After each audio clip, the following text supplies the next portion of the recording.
Hello and good evening. I'm coming to you this evening from Sharon Armstrong's Stampin' Up! Independent Demonstrator page, and I want to show you a quick setting that you can do to make sure that you keep seeing the great quality content that Sharon puts out for you.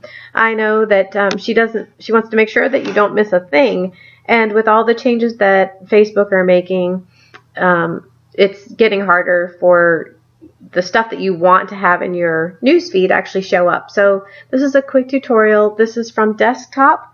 The mobile instructions are in a separate video, so if you need those, you look for the mobile video.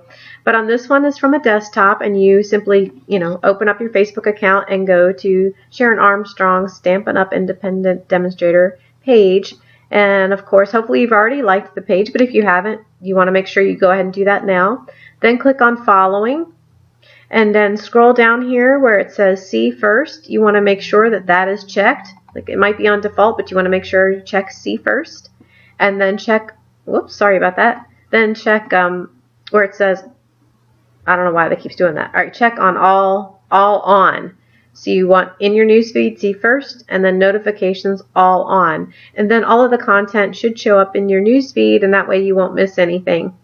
If you have any questions, let us know, and otherwise, have a great evening. See you next time.